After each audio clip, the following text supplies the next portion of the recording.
Welcome to Advancing Equity in the Age of COVID-19. Thank you for joining our forum, and please join me in welcoming Vice Chancellor Douglas Haynes.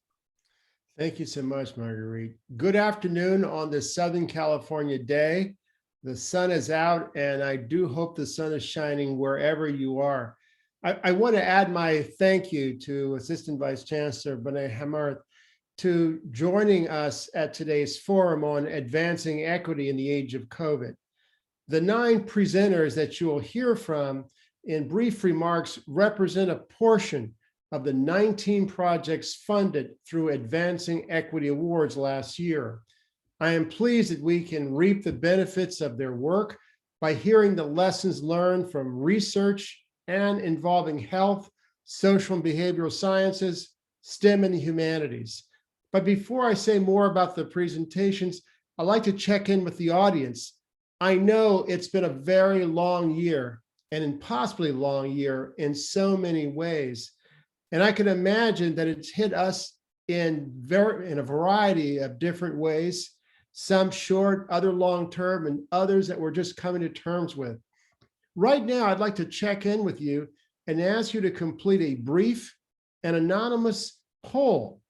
You will see the poll appear on your screen, and please select all responses that apply to the question, what were or are your primary concerns for you due to COVID-19? Among these include daycare and elder care, groceries and food sustainability, healthcare of those unknown to me, my health and healthcare of family, friends, and associates, my own finances, racial justice and equity concerns, U.S. and the global economy. Please take a moment and submit your completed survey. It's our way to check in on you, but also to let everyone know that in many ways we are experiencing this unprecedented period together. I'll give it one more moment.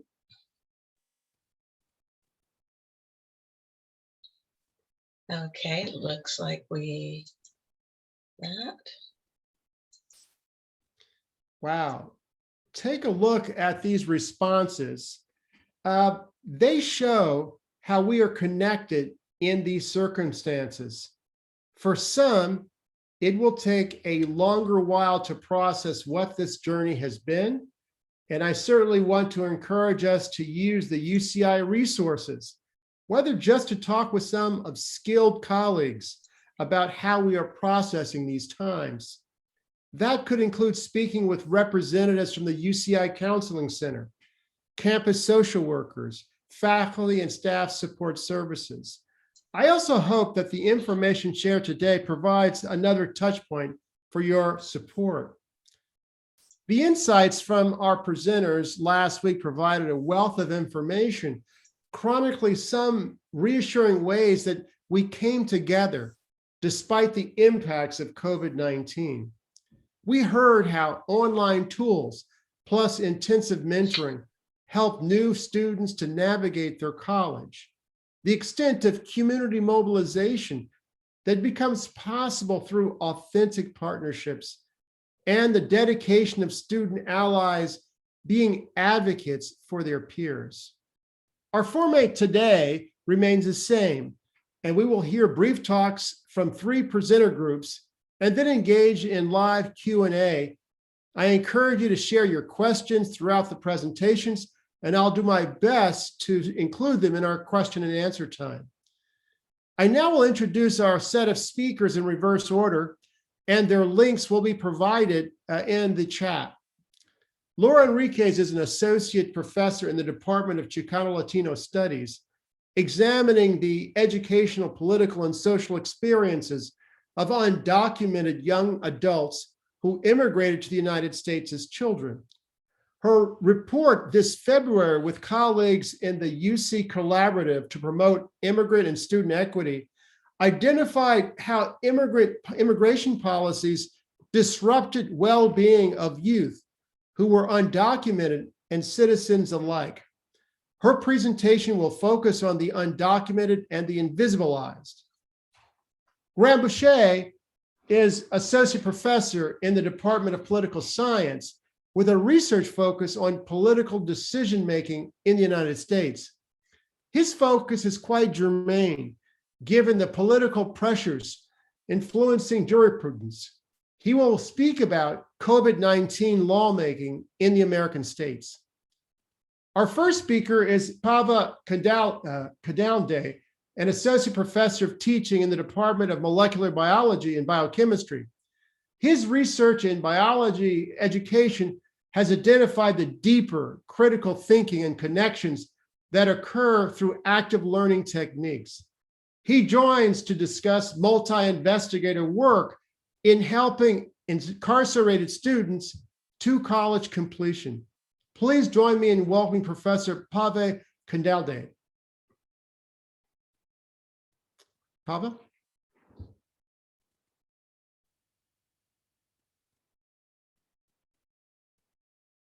Audio, please. Darn it, just when you think you figured out Zoom, you go to not unmuting yourself. Well, I was just saying thank you, Vice Chancellor Haynes, for the opportunity to provide, to share some of our work. Thank you for the award and helping our work. I'm going to begin and tell you a little bit our project working toward a bachelor's program up and running for incarcerated students. And a big shout out to Dean Maurer, who's here, and agreed to be the first BA program that UCI offers for incarcerated students. And thanks in much part to the support from Dean Maurer. So thank you, Dean Maurer.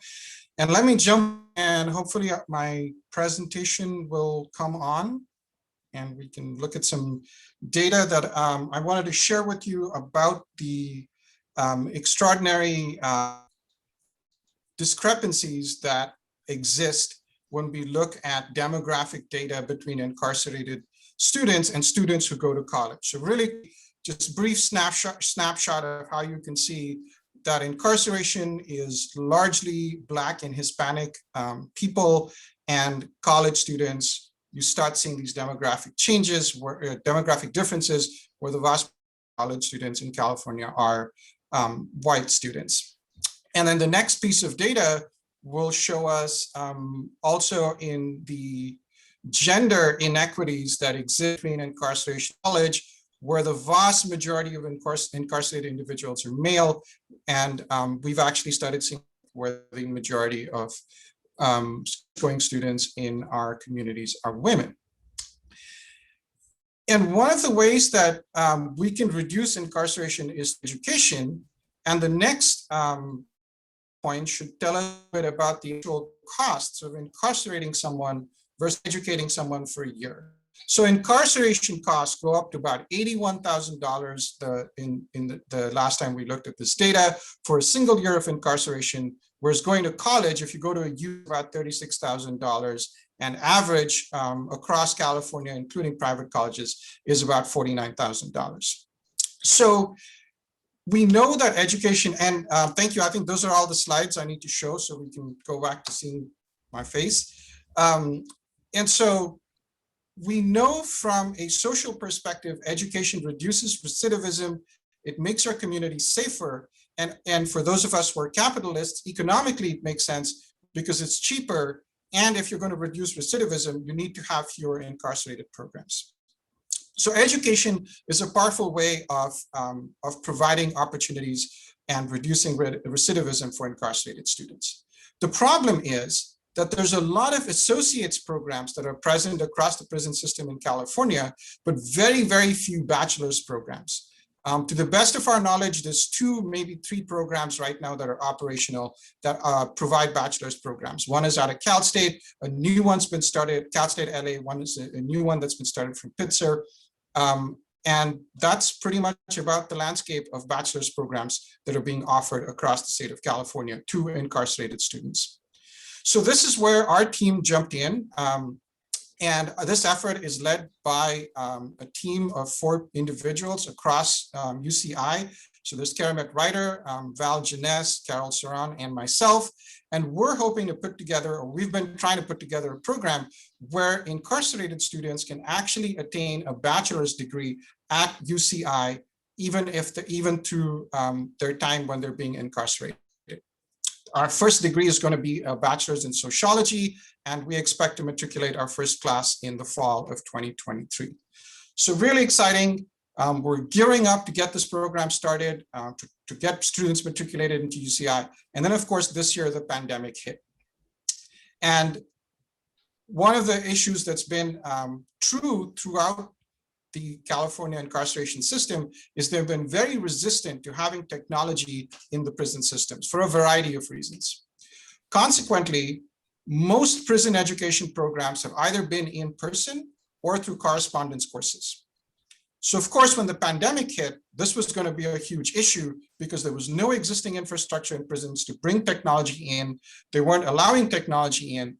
And as a result, a lot of prison programs, prison education programs, either just stop or move to a completely correspondence format.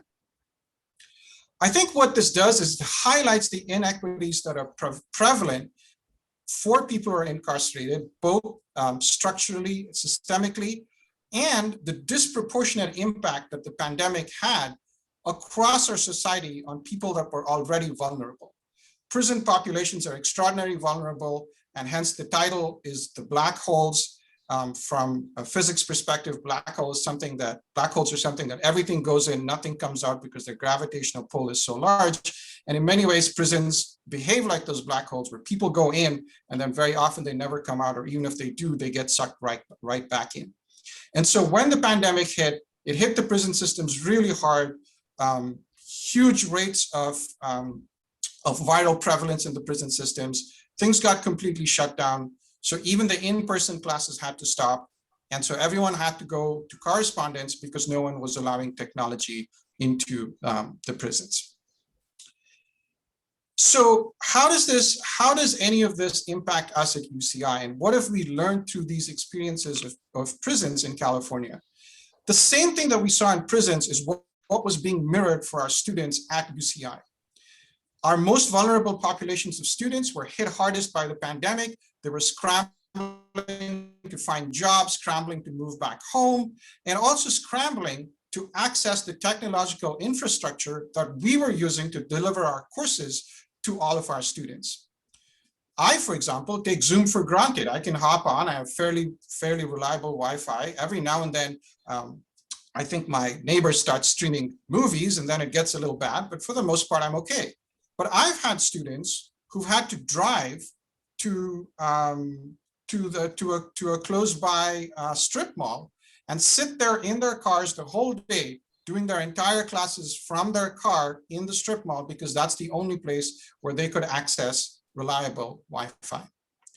So I think what's happening in the prisons is happening even to our students, and we should be really mindful, even going forward, that so many of the structural things that we think about in terms of space, in terms of access to technology, in terms of access to just a quiet room where you can do your work, are things that are not accessible for all of our students. And so even when we moved to our online system of education, we were disproportionately affecting these students that were already vulnerable.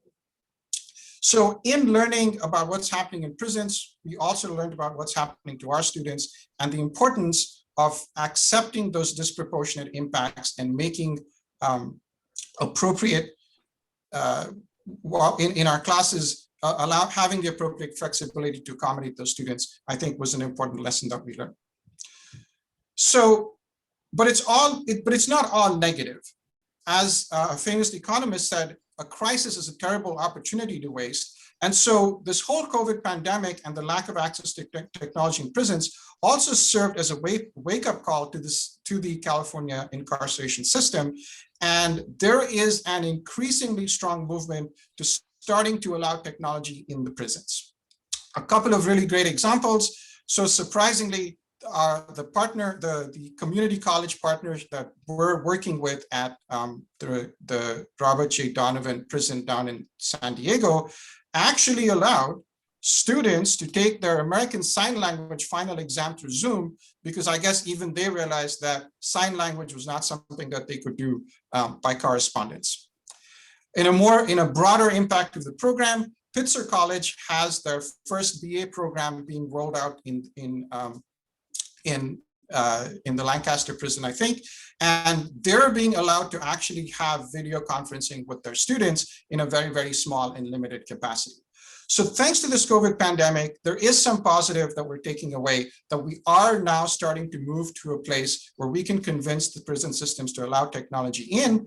And what we're trying to convince them is kind of, I'm a biologist, so I think in terms of acute and chronic.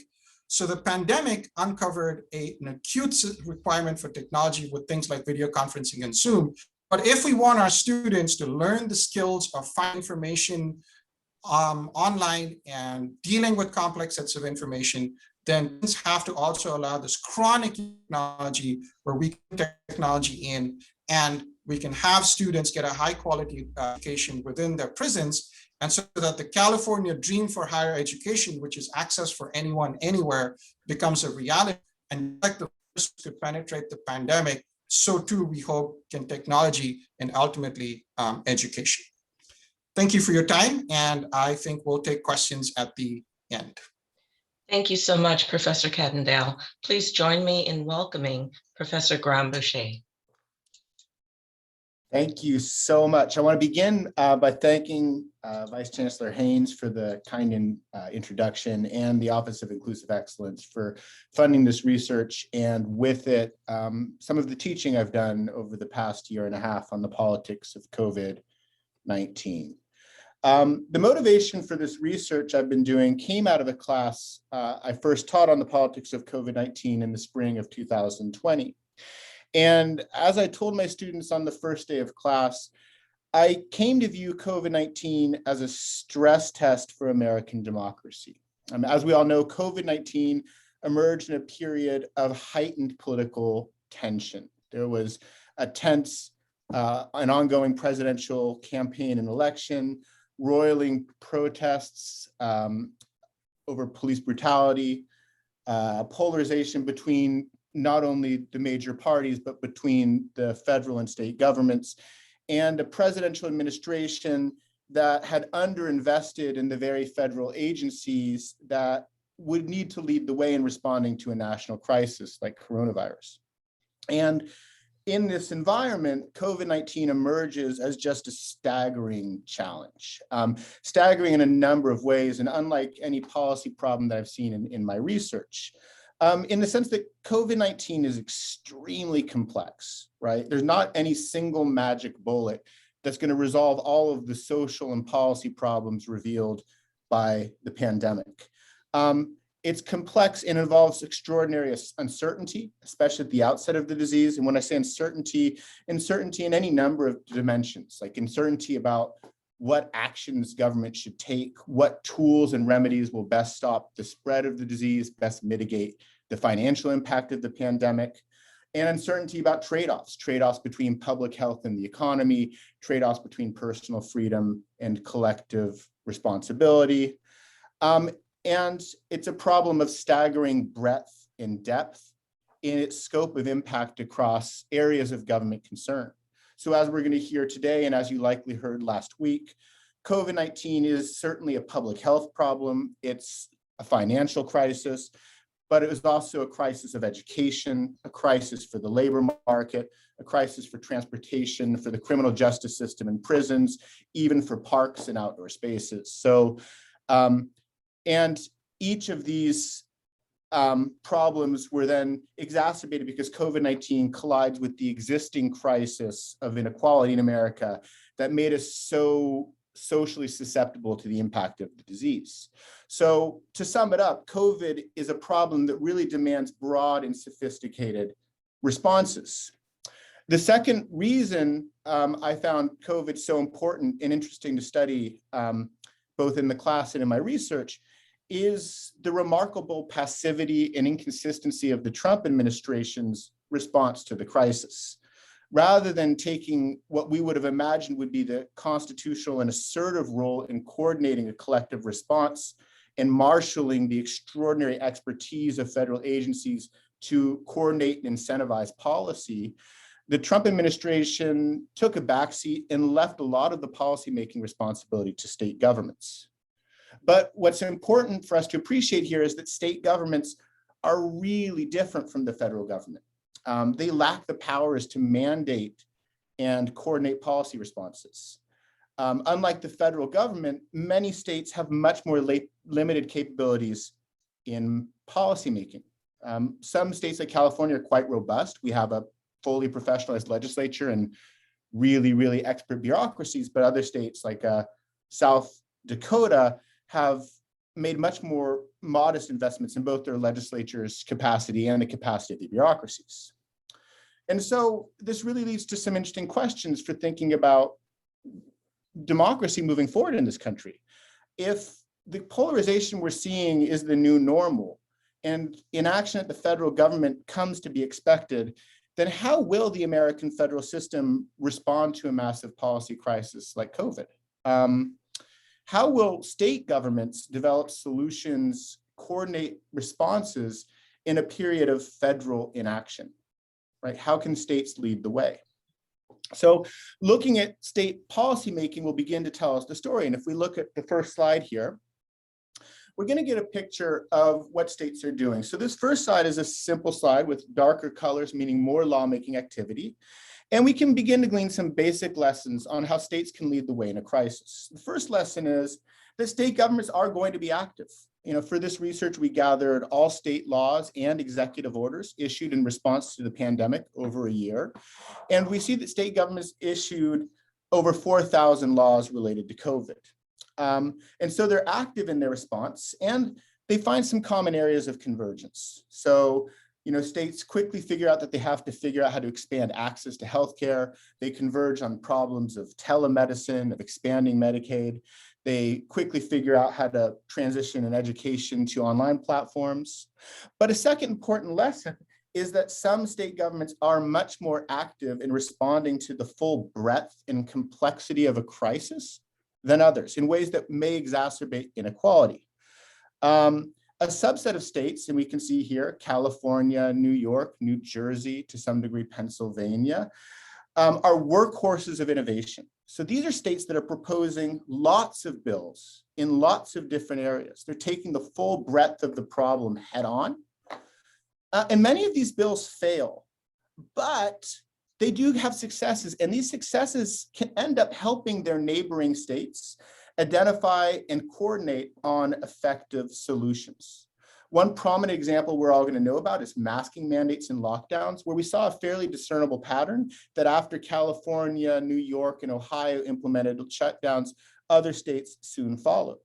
But this happens in all of the areas impacted by COVID. So on the next slide, we'll see in the area of housing and homelessness as it pertains to COVID, we had a subset of states that worked very seriously on the problems of dealing with, say, rental assistance, tenants' rights, expanding access for the homeless to housing and COVID, and then other states that to some extent followed. Now let's take the slide away and ask, what are the opportunities and lessons from this very early research? And I'm happy to address more in question and answer. Well, the first lesson is that absent federal action, states will innovate and coordinate, but at a cost of delay. They won't move as quickly. Unlike the federal government, no state can compel other states to mandate policy from the top down. Instead, we know from this and other work, states influence each other in limited geographic or ideological networks. California is going to be influential and innovative, but not for Southern conservative states that view laws out of Sacramento as verboten. Similarly, Florida, Texas, and Georgia are innovative, but not for West Coast and East Coast states that similarly don't want to emulate their laws. To prevent inequalities from worsening in a period of federal action, we need to continue to think really seriously about these networks. What are the key seed states that will then influence the others to coordinate on the appropriate actions in a time of crisis? How can we target policy development in these areas? How can we support learning across networked states? And how can we depoliticize the responses and allow state governments to coordinate as appropriate? So again, thank you to the Office of Inclusive Excellence for supporting this work. And I'm happy to answer questions about this and other concerns in the question and answer. Thank you so much, Professor Boushey. Please join me in welcoming Professor Laura Enriquez. Hi, thanks for having me here today to think about the effects of COVID. And I'm going to take us to a little bit more of a micro level and thinking about what this meant for student experiences. So I want to begin from the acknowledgement the pandemic has upended our lives, blurring the space between school and work and home and cutting us off from family and friends. And these changes are the result of the policies that have been put in place to manage the pandemic, right? Stay-at-home orders sent us home from our offices and schools, but also deemed others so essential that they had to risk their health to continue working. And these policies assume that all of us had the same resources to respond to these new challenges, to adjust to a life lived almost entirely from our homes. But like with most policies, those already marginalized were further invisibilized, exacerbating inequalities. So policies meant to help and keep people safe implicitly ignored or explicitly excluded groups, most notably undocumented immigrants and members of mixed status families. So my team and I wanted to explore how being undocumented and invisibilized affected immigrant families' pandemic experiences. What did being safer at home look like and feel like among college students in these families? So we had actually just launched a statewide survey of immigrant origin college students right as the pandemic hit last March, which really gave us an opportunity to incorporate a few additional questions into the survey. So we could look at how self and parental immigration status was affecting initial pandemic experiences. So our survey collected responses from over 2,000 undergraduates from across the University of California, and they came from three groups: undocumented immigrant students, US citizens with undocumented parents, and US citizens whose parents are lawfully present. And from these student responses, we've learned a lot about how inequalities were exposed and deepened through pandemic policies. So most prominently, students who were undocumented or from mixed status families wrote about how they and their families were left out of COVID relief packages, right? Stimulus checks weighed heavily on their minds because the federal government had explicitly excluded 14.4 million undocumented immigrants and members of mixed status families. One student even commented that sort of marginalized people are always lack resources from the American government, really pointing to that very explicit exclusion. And this invisibilization, combined with the financial precarity associated with undocumented status, contributed to more severe economic effects among students who were undocumented or had undocumented parents. So while all students talked about job loss or reduced hours for themselves or their family members who worked in places that had been shut down by the pandemic, but these were more common among students who were undocumented or had undocumented parents. Additionally, these groups had little financial cushion because of sort of their pre-existing financial strain, with students commenting that their family savings had gone to pay the bills and the rent, and they didn't know where these additional costs were going to come from if the pandemic continued much longer, which we've seen that it has. Many also mentioned food insecurity or rent instability, worrying about losing their housing. They anticipated heavy and prolonged financial strain from job losses because undocumented family members would have a harder time finding another job or were ineligible for unemployment benefits.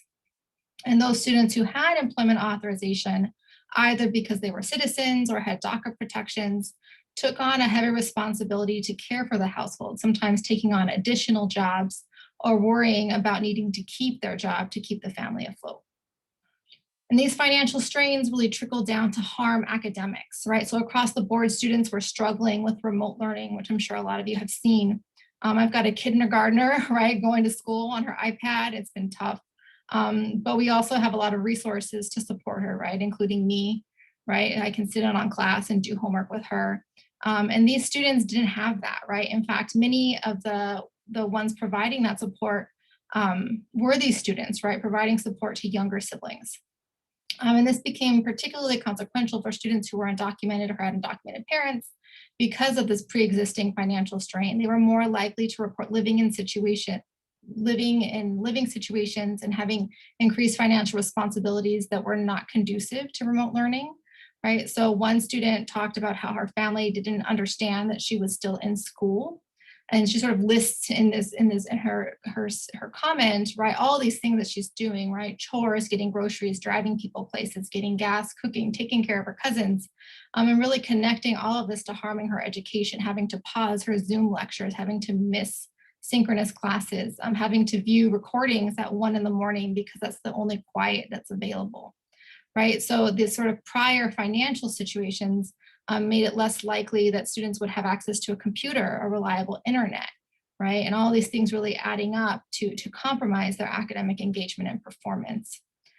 Additionally, being cut off, sort of being remote, cut them off from their usual management strategies, right? So they couldn't study on campus, they couldn't access academic support from campus resources or peers, really further compromising their academics.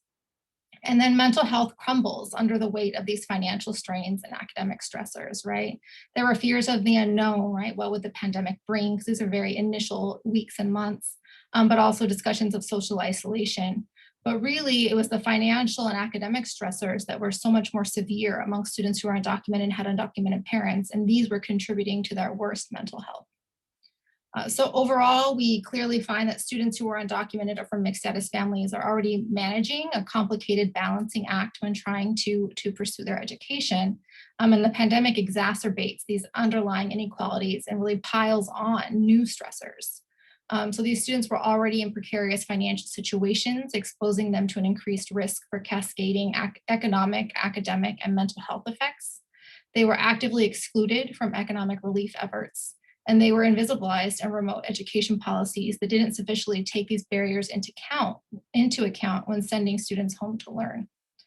So after a year, right, we're a little bit more a year into the pandemic, and we're really beginning to see the light at the end of the tunnel. UCI has announced plans to return to in-person instruction in the fall, and is starting to look for ways to turn pandemic lessons into increased online course delivery. And these decisions really need to not only consider, right, but really center our most marginalized students, including undocumented immigrant students and students from mixed status families, to make sure that we're designing future policies that will protect the academic success and well-being of all students. Thank you. Thank you so much for those compelling presentations. I'm certain that the audience agrees. I now like to turn to our next set of presenters. They draw on very broad concepts, from the way we examine technology impact on our information to the paradigms we can change through perspectives to our attention, whether as medical students or across multiple disciplines. Bill Maurer is professor and dean in the School of Social Sciences. His scholarship has helped us understand economic anthropology, how money, finance, the economy, and law tie together. He has examined the connections between money and cultures of the past and brought a finer lens to understand the mobile money phenomena that is shaping our future. His talk will highlight additional influences of technology by confronting extremism during COVID's digital pandemic. Preceding Bill will be Candace Taylor-Lucas, a pediatrician and assistant clinical professor in the Department of Pediatrics. Her focus on addressing child health inequities also engages medical students in the program that she co-directs with Dr. Carol Major on LEAD ABC. She presents today on the power of a village, projects promoting cultural humility in the care of African, Black, and Caribbean communities. Speaking first in this group is James Lee. He is professor in the departments of Asian American Studies in English and director of the Center for Medical Humanities. It is a project from the center that was supported by the Advancing Equity Award, and he joins us to examine what it means to be open in emergency, what we learn from mental unwellness. Please join me in welcoming Professor James Lee.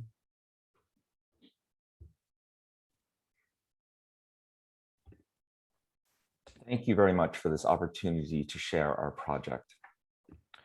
While it is a truism that we need to maintain mental health, more often than not, we do little more than pay lip service to mental health care. But the pandemic has exposed how fragile our emotional and psychic lives are when so much of what we'd relied on went away and left us feeling unmoored. Students and colleagues reported severe distress, and it became clear that the conventional approach to mental health care, go to the counseling center, seek out individual therapy, was and is woefully inadequate to the task of attending to mental unwellness as pandemic as the spread of the coronavirus. Mental health is too important to leave it only to psychiatric and psychological professionals. It demands interdisciplinary approaches and a collective response, because the causes of mental unwellness aren't simply about an individual's sick brain, but how individual and community body-minds confront the systemic brokenness of our society. The Center for Medical Humanities wanted to explore how an arts, humanities, and activist approach might engage and help UCI students discern what was making them mentally sick and how they might together find pathways to something like getting or feeling better. So we asked Dr. Mimi Cook, editor of a special issue of the Asian American Literary Review titled Open in Emergency, an Asian American arts and humanities project to decolonize mental health, to curate a series of workshops that would run through this academic year. Please share the first slide. Dr. Cook opened with a workshop on asking the basic question, what is mental health? Followed by Dr. Simi Kang, who engaged students to wonder together what living through an emergency is and could be. Trans poet Yin Yi walked students through a process of discerning how family systems impact their psychic lives. And then queer disability artist Shauna Haydock helped students theorize the intersections of disability, illness, and interpersonal relationships.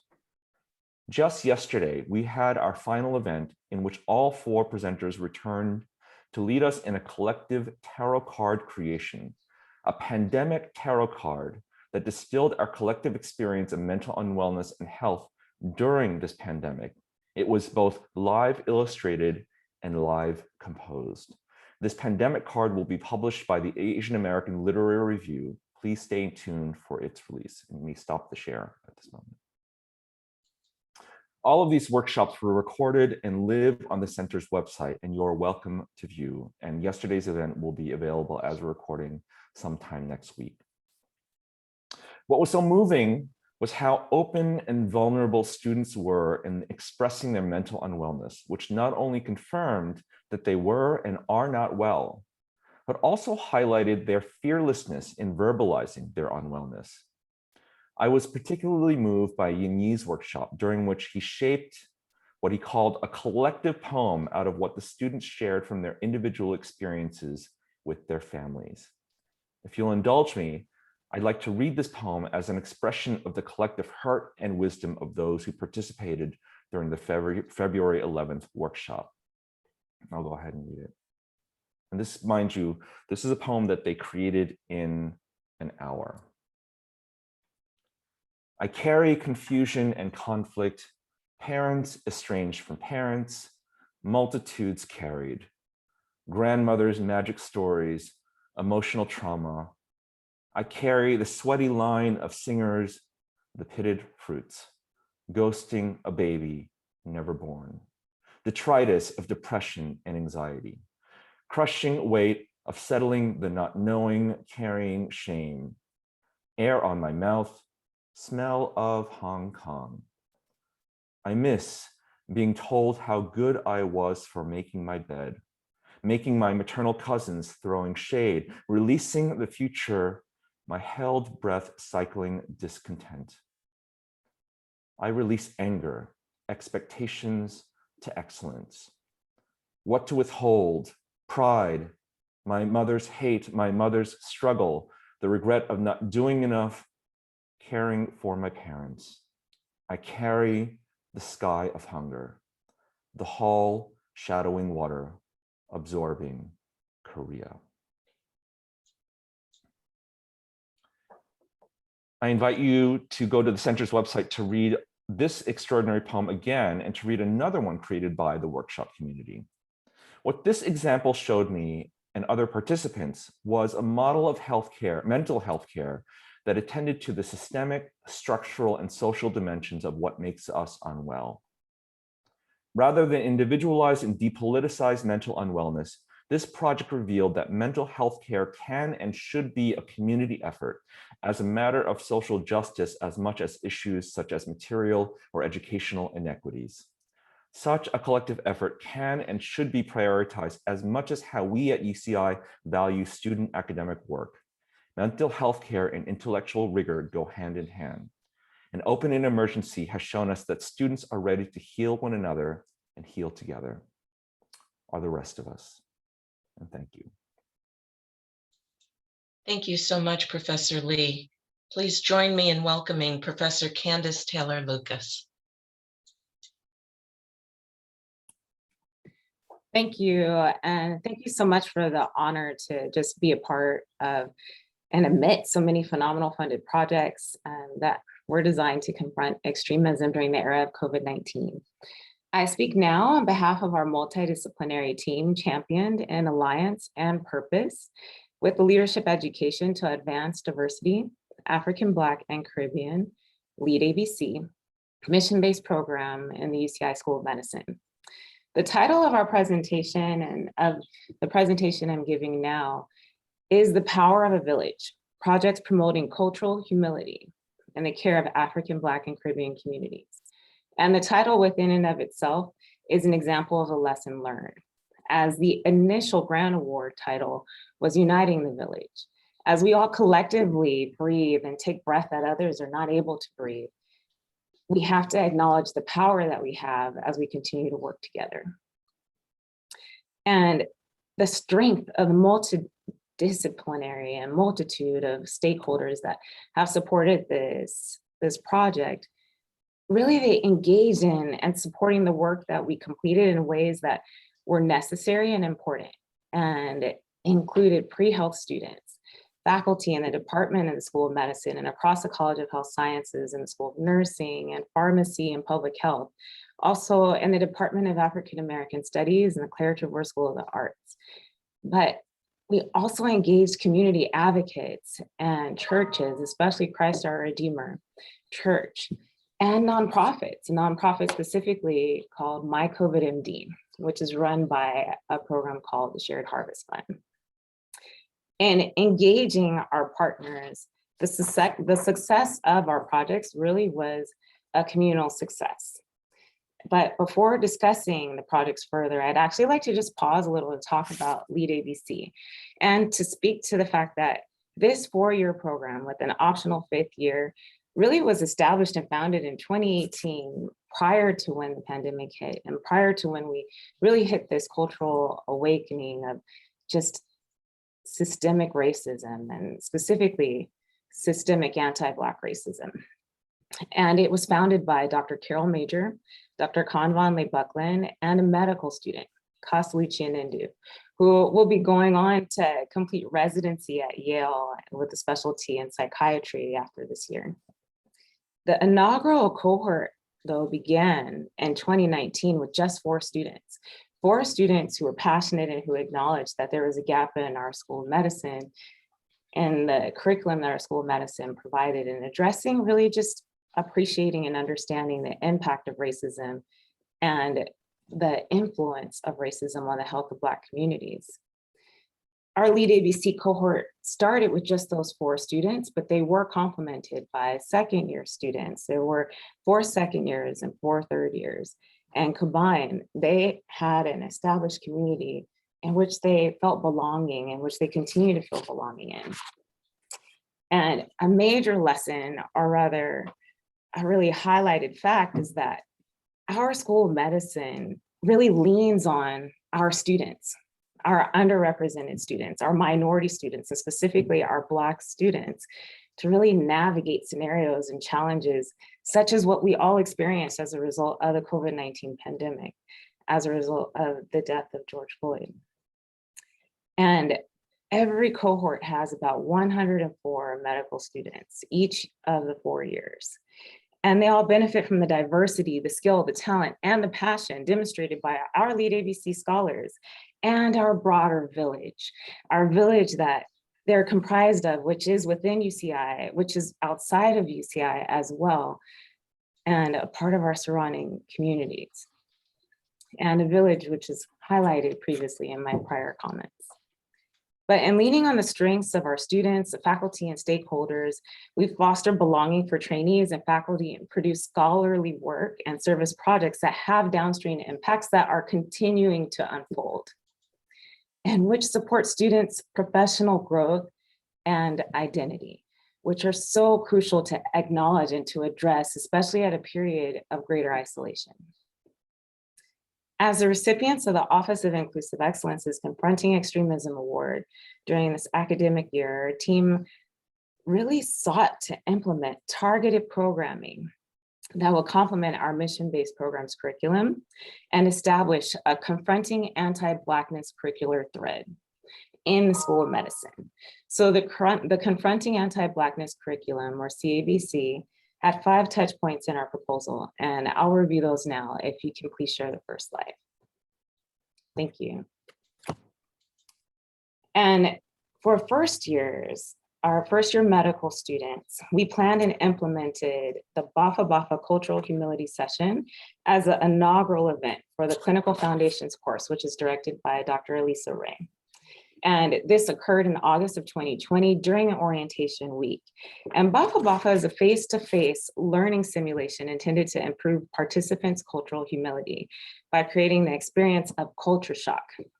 In our Bafa Bafa activity, it was adapted for the COVID-19 pandemic.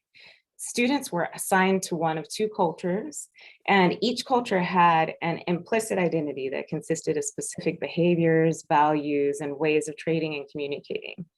Our objectives in incorporating this into the medical education setting, though, were first to help future practitioners engage in a dialogue about the role of cultural humility in healthcare.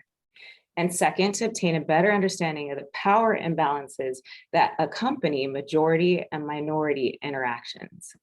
So we got approval and broke up the 104 students into 12 groups, had an outdoor event that was well received. And broadly, interestingly, the survey that we conducted highlighted that 90.4% of the students participating in the activity, they actually felt that as a result of being a part of this activity, they now have a better understanding of interacting with people from different backgrounds in their own. And I share this single statistic just to say the value of pausing and being present and really engaging in activities that are intentionally uncomfortable. Sometimes we're able to be stretched and to grow.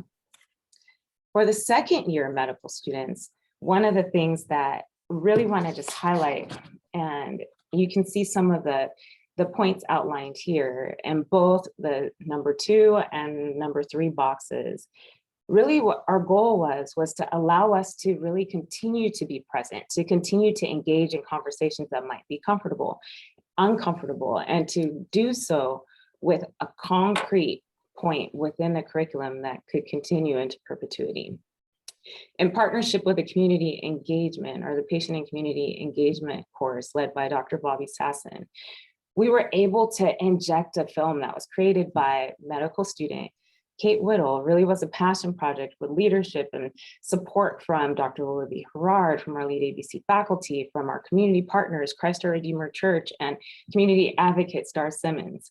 And the video is available for you to view if you Google literally African, Black, and Caribbean narratives in Orange County. You'll see that there's been over 480 views of this just beautiful video that enables us to listen to the voices of our community.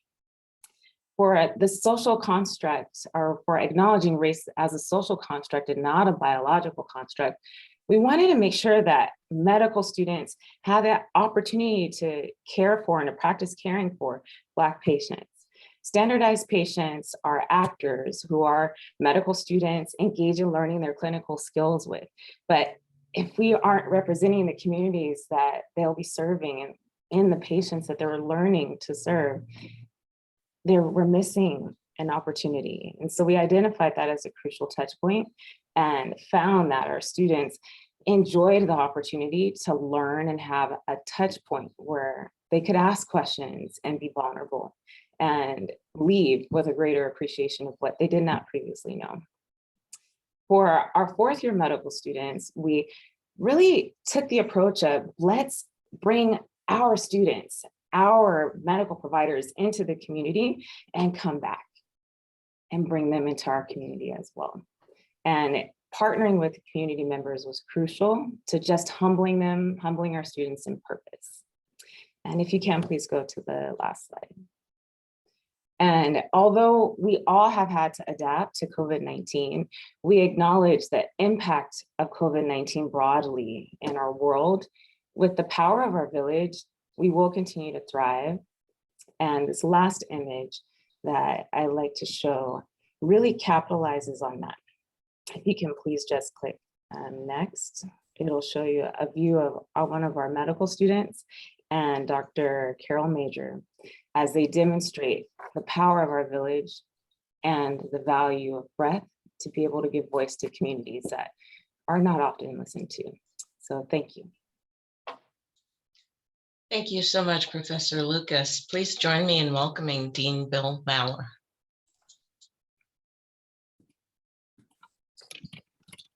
Thank you so much, Marguerite. And I just want to echo Candace and the others in stating just how honored I am to be among my colleagues here, and to thank the Vice Chancellor, Associate Vice Chancellor, and their team for bringing us together this afternoon. So 4 years ago, as I think most people here know, after the violent Charlottesville Unite the Right rally, which resulted in one death, the campus knew that we needed to develop tools to identify and confront the rise in extremism in the US. A central force fueling this rise was online disinformation, intentional falsehoods and provocative messaging spread through online forums and social media. So as part of the first Confronting Extremism initiative at UC Irvine a few years ago, my team and I developed and launched an online training program to help people understand, identify, and challenge disinformation online and to address digital extremism. It gives people the background on how disinformation gets created, how it spreads, and some tools to have the conversation with your family, your friends, and community members about this form of disinformation. And little did we know back then just how important this would become, because unfortunately the situation with online disinformation only got worse, culminating in the storming of the US Capitol on January 6, 2021, the corresponding disinformation about the pandemic, which has increased vaccine hesitancy, as well as violent anti-Asian extremism, and other things that have just made this project so much more important. COVID also amplified the effects of digital disinformation because so many people have been living their lives in their own media bubble to a greater extent than before, because they're working from home and only engaging in leisure activities online too. Conditions have been ripe over the past few months, especially among certain demographics, for the spread of even more extremist content. COVID, in other words, has also increased the need for a digitally accessible in your home toolkit to recognize and confront extremist disinformation. So we had already built this foundation with our original training course. And over the past year, with the support of this initiative, we added 2 new modules. These cover first the infodemic, or the creation and spread of disinformation about the pandemic, and second, the racialization of the pandemic, epitomized perhaps in former President Trump's repeated designation of the coronavirus as the China virus or other epithets.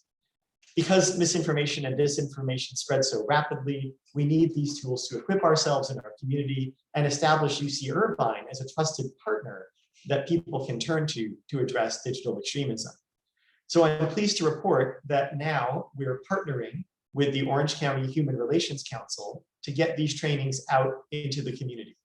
We'll be running the course online over the course of a couple months for the OC Human Relations Council staff, as well as community members who want to participate as a group rather than doing the trainings alone or on their own with a couple friends. Spots are limited, but based on how it goes, we hope to continue this collaboration to bring this training to more and more people. We know that there will be new instances of disinformation, new issues will arise, and will be stoked by online hate. We want people to be ready to address it. I just want to thank again the Office of Inclusive Excellence, Marguerite Bodas-Hamarth, Jenny Fan, Colin Bernatsky, Sienna Avakian, Stevie Ray, and Chandra Middleton for all their support and work in creating and disseminating the course. It is available for free and open and accessible to anyone, anytime, to do on their own at the UCI Open website, which you're seeing here on your screen. But also, if you're interested in getting help in forming a group to do this course together with other people instead of on your own, please feel free to reach out to me, and my team would be happy to assist. Thank you all so much again. And I think it's on to the next presenter. I want to thank all of our presenters for the compelling insight that derive from their intentional exploration of advancing equity in the age of COVID. I now want to turn to our final presenters. We have heard in various ways how education has been a key lever for change.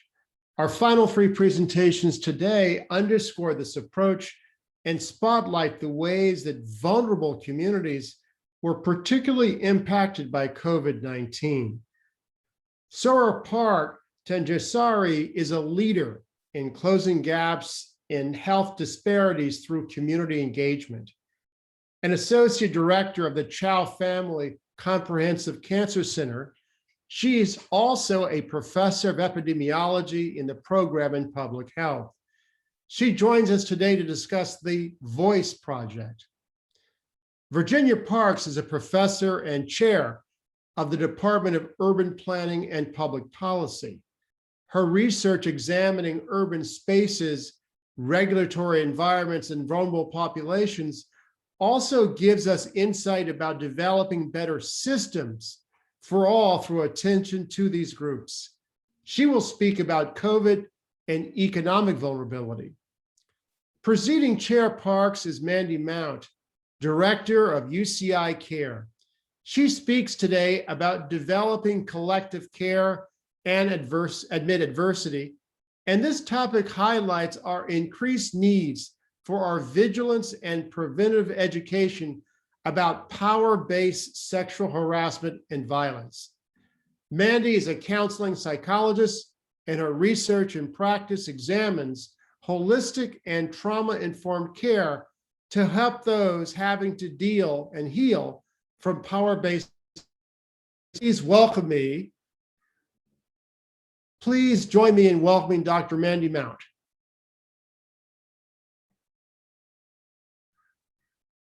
Oh, thank you so much for having me.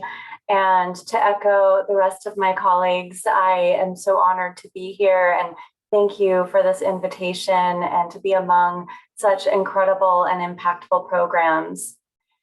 I would like to start with just a few words about the purpose of the CARE office on UC Irvine's campus.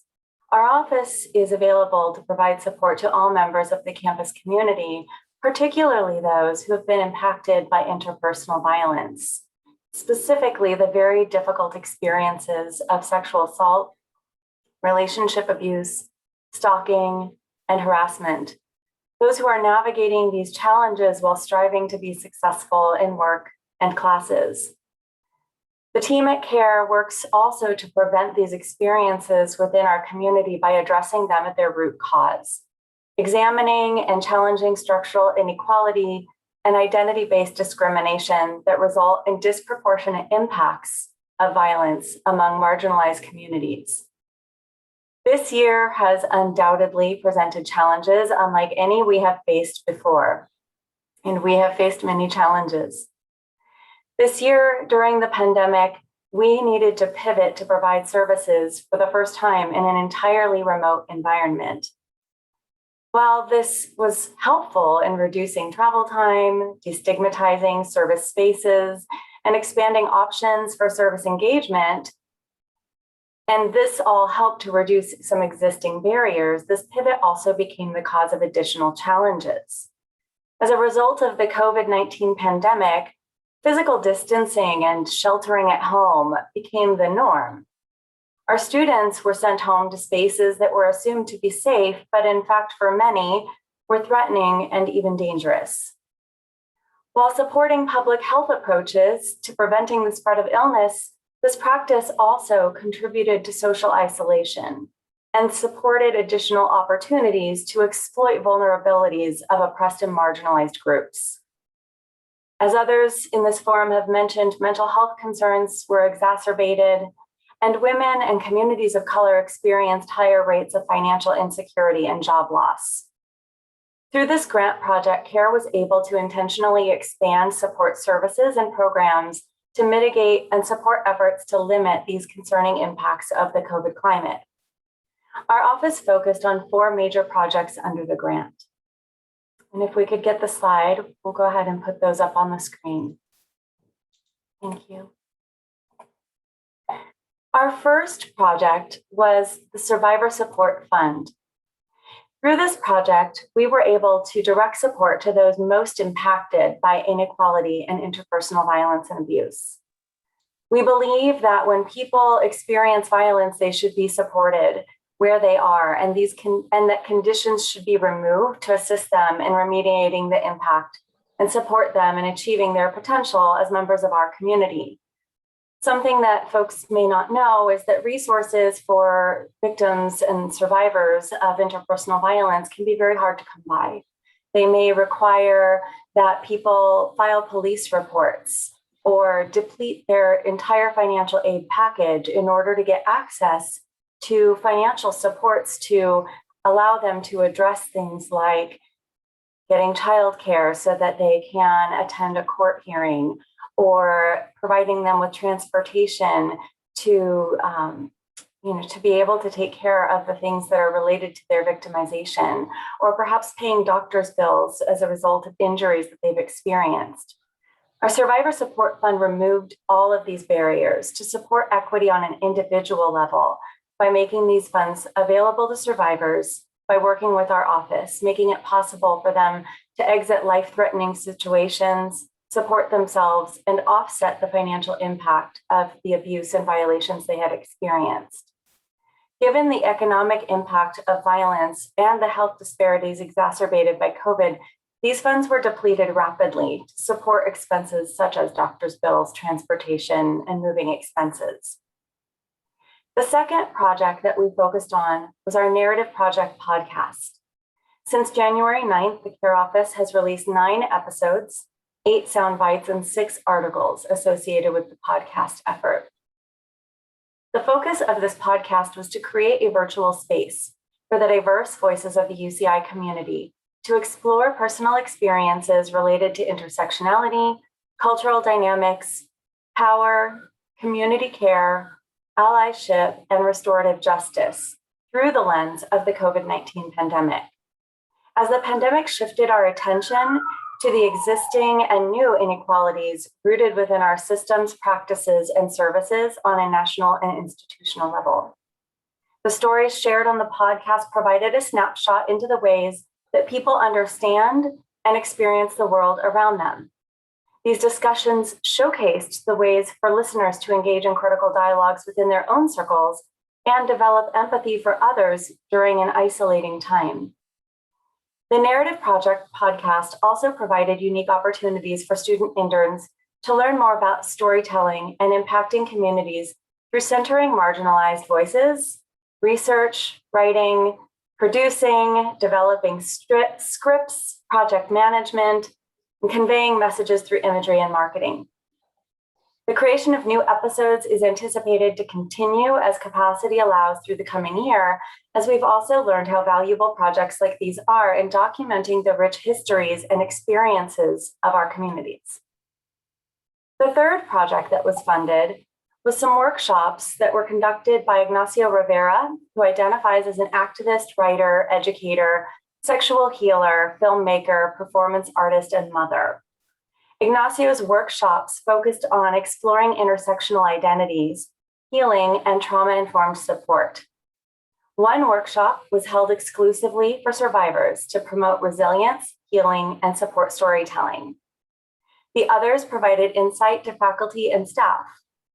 These events connected the various conversations that were happening around sexuality and power-based personal violence and how these intersect with identity socialization.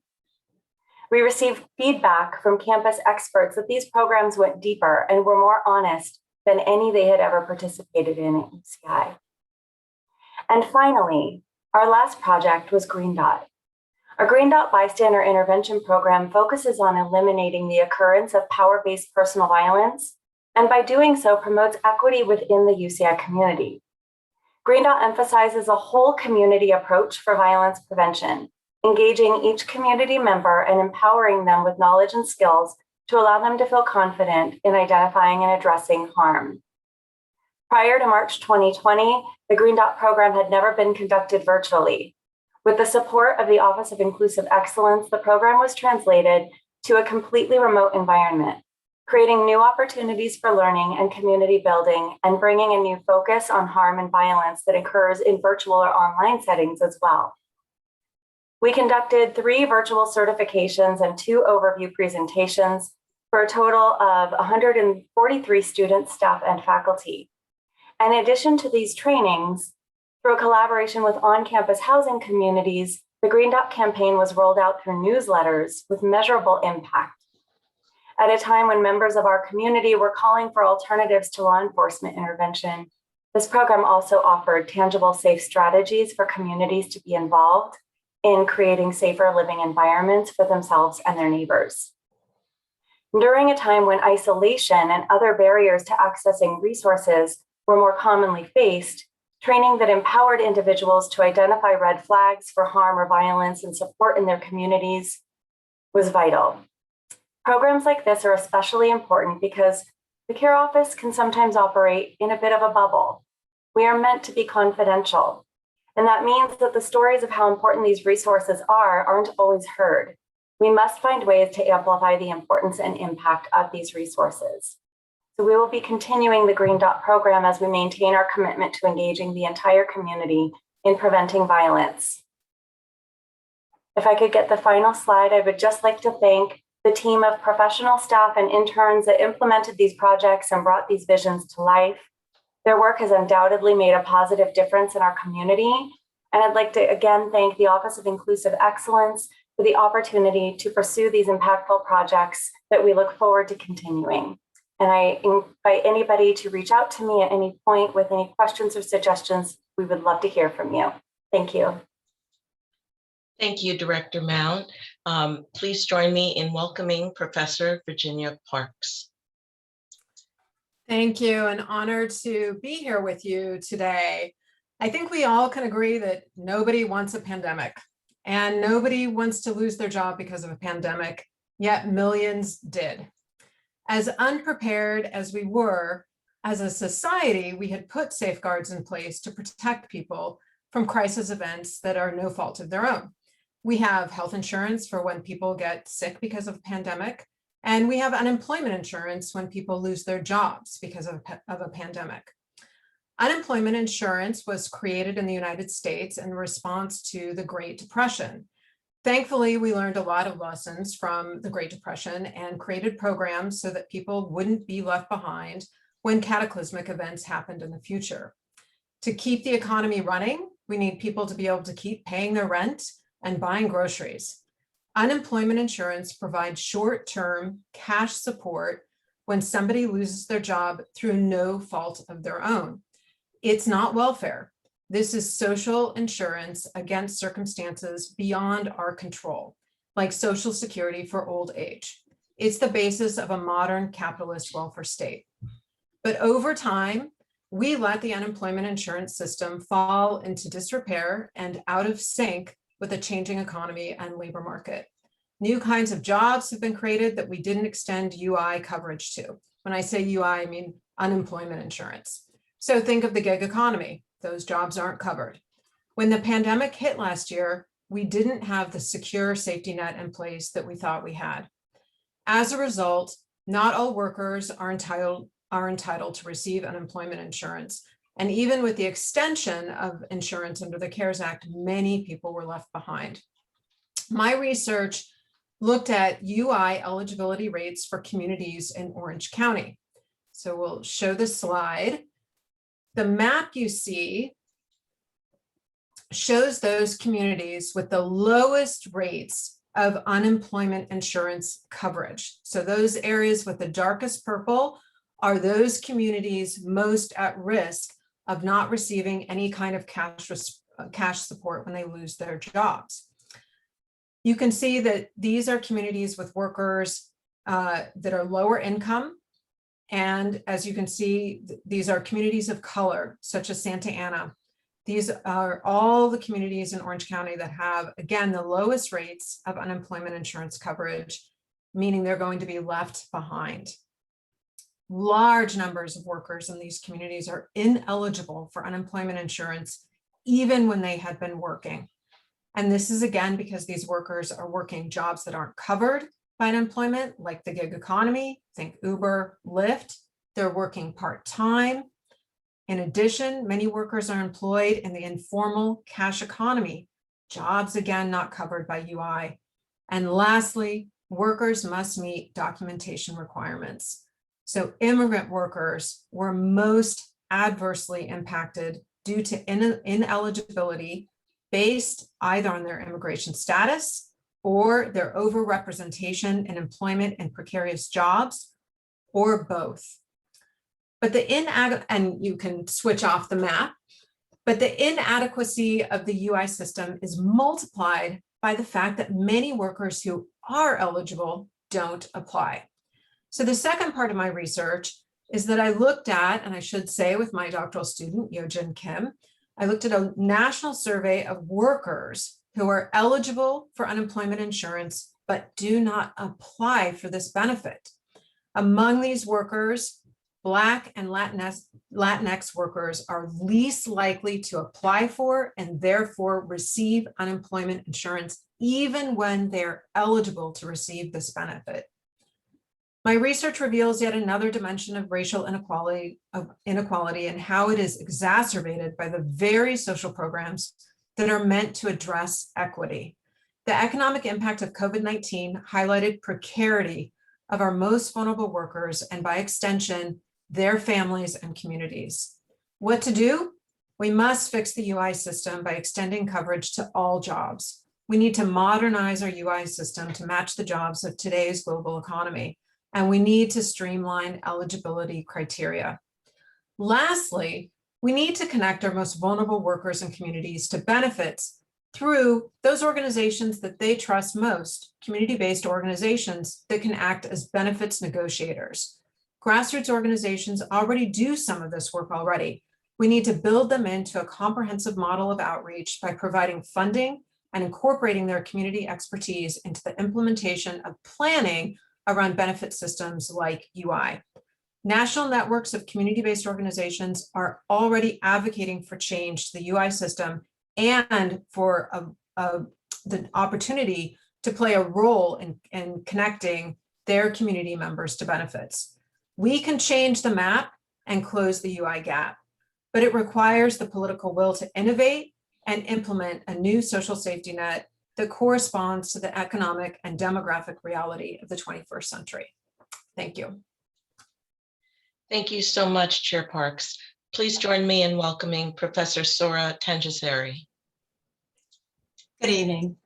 Like most of you here today, I dream of the elimination of health disparities and the attainment of health equity in our country.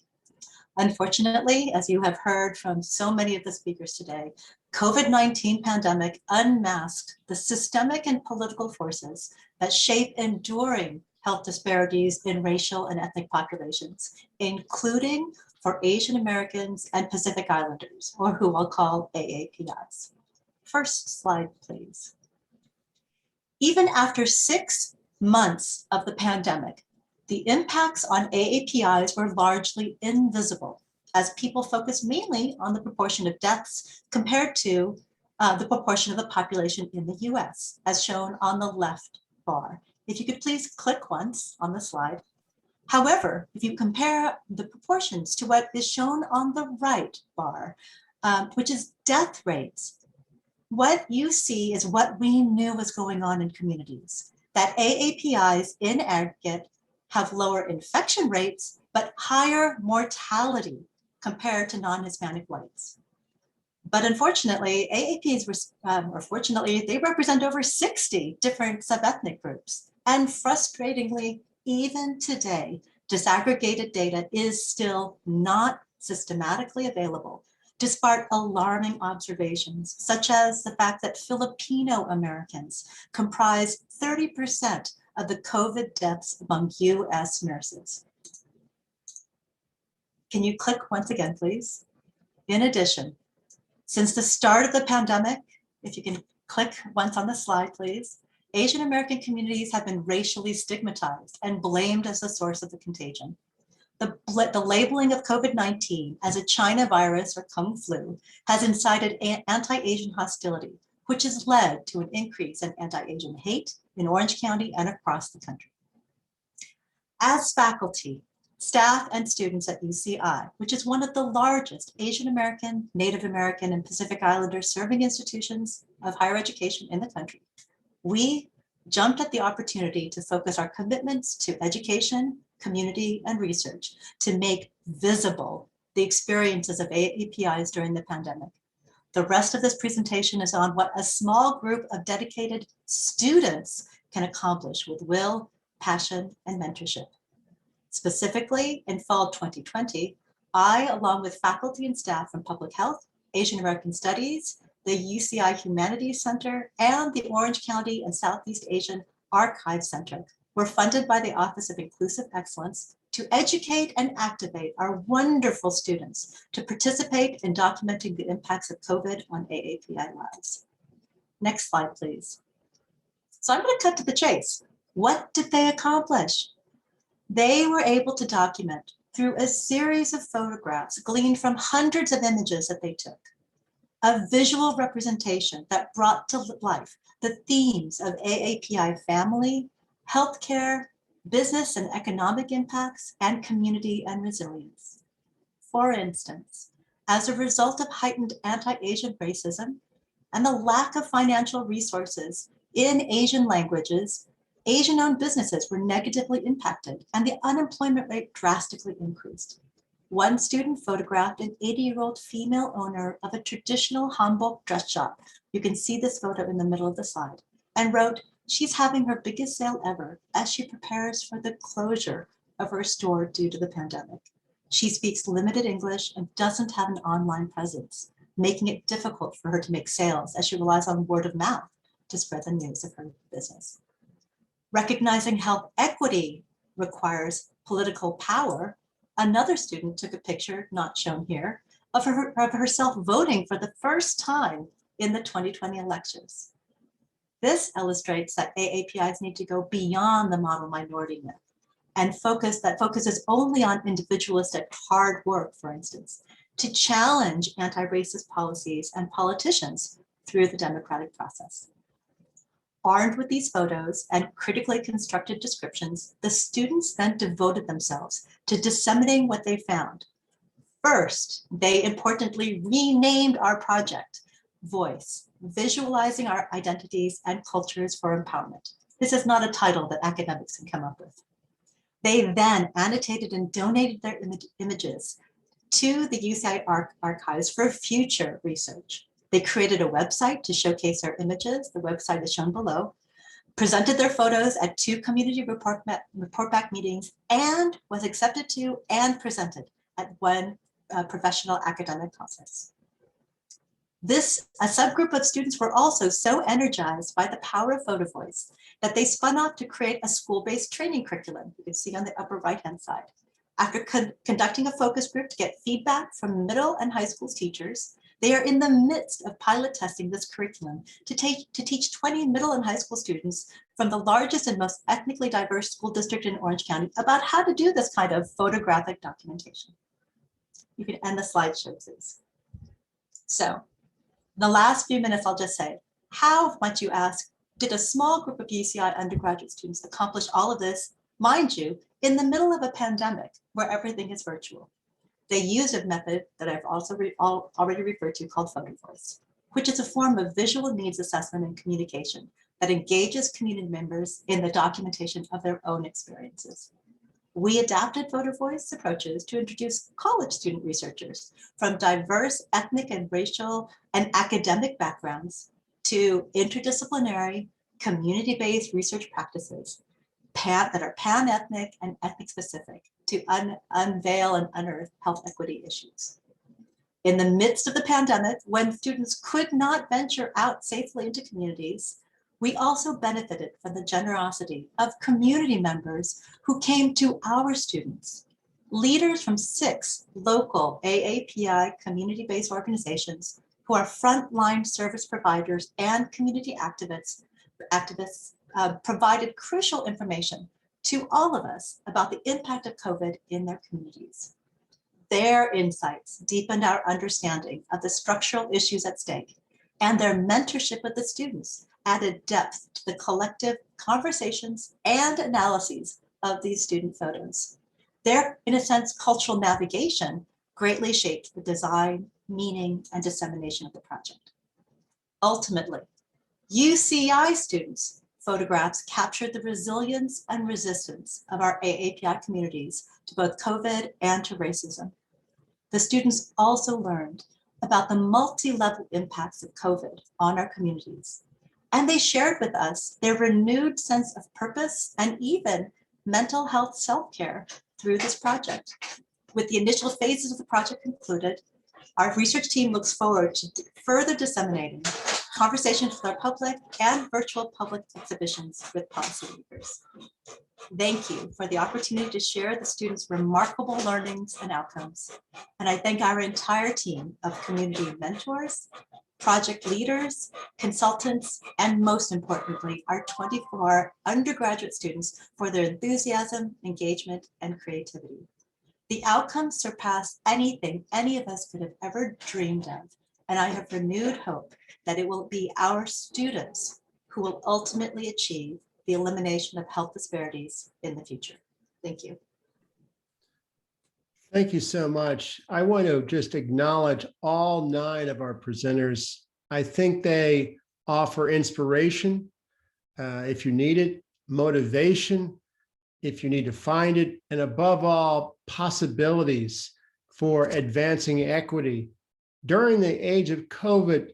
But I think it's equally true after we get through this storm known as COVID. Right now, I'd like our presenters to turn on their videos, and I realize we have a very few minutes for question and answers, but I'd like to give them a chance to provide a very quick single takeaway that you want to share with this audience about advancing equity in the age of COVID. What can they do? What should they do? What should they think about? And so I want to start with you, Sarah, since you gave such a compelling presentation about your project. What is a quick takeaway for this audience? You know, I think that we oftentimes forget that there are many ways to do research, and the power of collaborative research with our students, with our community, and with faculty and staff. We included all of them in order to really leverage what UCI is. We are an Anapesi organization committed to education and social justice, but really in the time of pandemic, when very few of us could even venture out, when we were really tied to our desks, I think it took a lot of creativity and perhaps a lot of bravery on the part of our students to really still venture out and learn to document in new ways. And I think that's the lesson learned, to be creative and challenge ourselves, even in challenging times. Thank you. Virginia, I'd like to give you some time to sort of reflect on this question about a single takeaway for our audience. A single one, that's hard. Yeah. We're all vulnerable. That's something Yeah. we learned. But some of us are more vulnerable than others. So exercise your rights, right? make sure that you access those benefits that we've put into place, and work hard to make sure that others can get those as well. So it's about extending it's about extending protection to everyone. And I hope that we're all engaged in that and press for change. Thank you, Virginia. And I also want to reach out to my colleague, Laura Enriquez. Laura, would you mind reflecting on a takeaway that you think our audience might be interested in learning more about? Yeah, I think an important takeaway is to think about policy, right? We can create policies on all kinds of levels, at the federal level, at the state level, but also the institutional level and at the classroom level, like as professors, right? We create policies. As directors of centers that serve students, we can create policies. And when we're creating these policies, we need to be centering marginalized students and marginalized populations, right? Not only, and really thinking about them, because when we center marginalized populations, all students are going to benefit, right? When we're creating policies that will address their needs. Thank you so much. And colleagues, I'm afraid we've reached our scheduled end time for this webinar. But I think my big takeaway that I've learned today is let's put equity at the center of what we do. I think it promotes empathy. It informs how we can practice what we all really aspire to realize. And as I wrap up, I want to acknowledge my team members, the Office of Inclusive Excellence, Assistant Vice Chancellor Marguerite Bonet-Hamerth, Tudi Yi, Mary Jo Ibale, and others. Please visit the OIE website to learn about upcoming programming this week and certainly next week. Until then, I want to thank you all for joining us and being in community in Let's Advance Equity Together. Thank you.